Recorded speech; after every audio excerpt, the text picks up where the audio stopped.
কলকাতা উত্তর শহরতলি জেলার পক্ষ থেকে পানিহাটি ঘোলা বাস স্ট্যান্ড থেকে মিছিল করে সোদপুর ট্রাফিক মোড় বিটি রোডের ওপর এসে সেই মিছিল শেষ হয়। সেই মিছিলের শেষে বিটি রোড সোদপুর ট্রাফিক মোড়ে সুকান্ত মজুমদার পথ অবরোধ করে সভা করে। আরজি করে কর্তব্যরত চিকিৎসক তিলোত্তমার হত্যাকাণ্ডের প্রমাণ লোপাটে সবার আগে নাম উঠে এসেছিল পানিহাটি পৌরসভার বর্তমান পৌরপিতা সোমনাথ দের।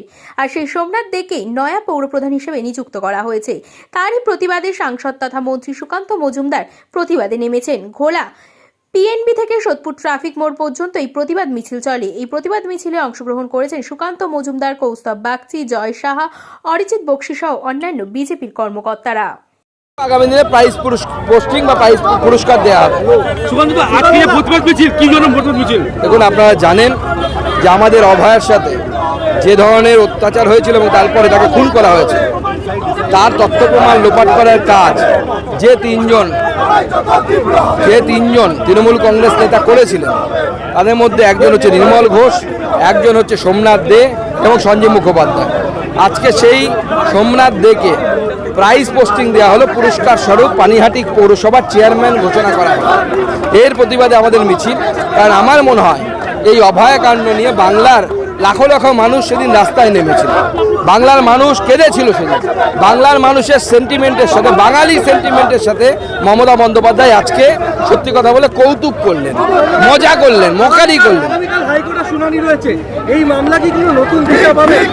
দেখুন, দিশা পাবে কি না সেটা আদালত বলতে পারবে, কিন্তু আমি মানি যে কোনো তদন্ত তথ্য প্রমাণ ছাড়া চলতে পারে না। তথ্য প্রমাণ যেভাবে লোপাট করা হয়েছে এবং আদালত সেটা বলেছে, এমনকি শিয়ালদা আদালতে সেই কথাগুলো লেখা আছে তাদের রায়।